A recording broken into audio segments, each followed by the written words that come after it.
Bienvenue dans cette édition du soir que nous allons débuter avec le Sénégal. La Fédération sénégalaise de football a annoncé que le sélectionneur des Lions de la Teranga, Aliou Cissé, va dévoiler sa liste de joueurs retenus pour les matchs amicaux contre la Bolivie et l'Iran pour la préparation de la Coupe du Monde Qatar 2022 ce vendredi à 10h heure locale en l'absence du latéral droit titulaire. Bounassa récemment opéré au genou et forfait pour le mondial. Le polyvalent Formose Mendy, capable de jouer en défense centrale et dans le couloir droit, devrait être appelé près de 2 ans après son unique convocation sans entrer en jeu en novembre 2020. 3 nouveaux venus feront également leur apparition d'après le journal sénégalais Le Quotidien. D'une part, l'ex-international espoir allemand et latéral gauche Ismaël Jacobs, d'autre part le défenseur central ex-international espoir français Moussa Niakhaté et qui a récemment opté pour les champions d'Afrique. Et enfin, l'ailier Nicolas Jackson, révélé en ce début de saison avec Villarreal. Le média Wisport évoque aussi la possible première du milieu Pathé Ciss,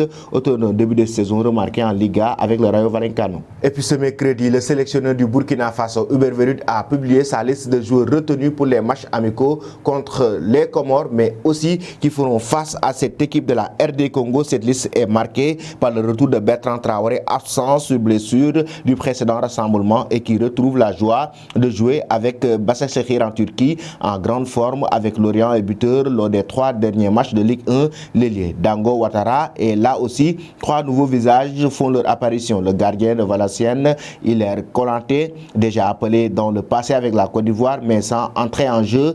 2 plus joueurs nés en Côte d'Ivoire, le latéral gauche de Dijon Adama Fofana et le défenseur central Adamou Nagalo qui joue en Danemark à Nordsjælland. En parallèle, Dylan Ouedraogo, Madadi Banga et Salou Dramé Djibril Ouattara sont de retour en sélection. Et puis nous allons parler maintenant de Ligue des Champions avec l'Olympique de Marseille. L'ancien joueur du club français Mamadou Niang a préféré donner son avis concernant les prestations de son équipe, l'Olympique de Marseille, mais aussi il pointe carrément du doigt le Brésilien Gerson. Si les joueurs de devant ne font pas les efforts défensifs, ça devient compliqué pour les milieux de terrain. Rongier et Vertu ont toujours cette sécurité lorsque Guendouzi est sur le terrain. À 2, c'était plus compliqué de gérer les espaces sur un match comme ça. Guendouzi doit débuter. J'aurais enlevé Gerson dans la compo de départ. Je n'ai pas du tout aimé sa sortie. C'est une sorte de défiance. Tu dois connaître que tu as fait un mauvais match. Tu sors, tu cours vite pour que le changement se fasse rapidement. Il tire la gueule,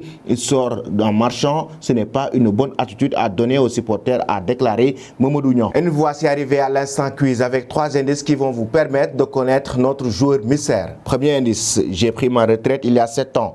Premier indice, j'ai pris ma retraite il y a 7 ans. Deuxième indice, j'ai 43 ans aujourd'hui. Deuxième indice, j'ai 43 ans aujourd'hui. Troisième indice, je suis le dernier joueur de l'OM à avoir marqué durant un match de Ligue des Champions. Troisième indice, je suis le dernier joueur de l'OM à avoir marqué durant un match de Ligue des Champions. Et puis, nous allons poursuivre cette édition avec le Bayern Munich et Sadio Mané qui n'a pas été prolifique ce mardi en Ligue des Champions face au FC Barcelone. La méforme du joueur sénégalais actuellement avec le club bavarois face à la presse. Nagelsmann, l'entraîneur du Bayern, n'a pas échappé à la question sur la méforme de sa star. Sadio Mané est pour le technicien allemand, l'ancien Red, manque d'audace et de confiance. Je pense qu'il lui manque d'audace. Il a eu beaucoup de situations où il était hors jeu, ce qui tue l'ambiance. Cela aurait pu être des buts décisifs. Il est critiqué, parfois trop critiqué, il réfléchit trop. Il peut être plus sûr de lui, avoir plus confiance en ses capacités de leader.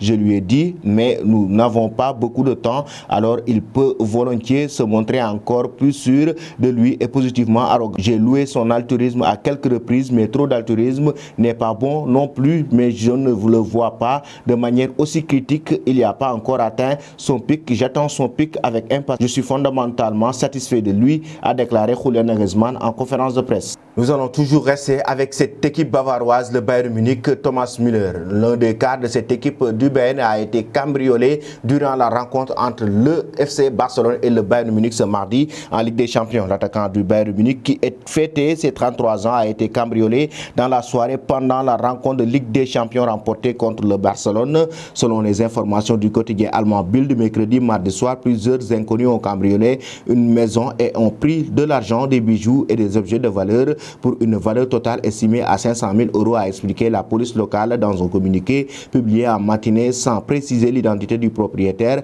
Selon les informations de Bild, il s'agit de la villa là de Thomas Müller qui disputait pendant ce temps un match de Ligue des Champions contre le Barça. Les faits se sont produits autour de 22 h au début de la seconde période et à une quarantaine de kilomètres à l'Alliance Arena où se jouait le match. Au moins 2 cambrioleurs ont pris la fuite à l'arrivée de la police quelques minutes plus tard et malgré d'importantes recherches, aucune piste ne mène jusqu'à présent aux cambrioleurs. A précisé la police, les cambrioleurs ne seraient enfuis à travers un champ échappant à la vigilance des maîtres chiens et des hélicoptères de la police qui effectuaient des recherches intensives. Voilà, chers amis téléspectateurs d'Afrique Sport TV, c'était tout pour votre journal du soir. Avant de vous quitter, la question concernant la forme de Sadio Mané, que manque-t-il aux joueurs sénégalais pour être performants avec le Bayern Munich cette saison? Merci et bonne fin de soirée.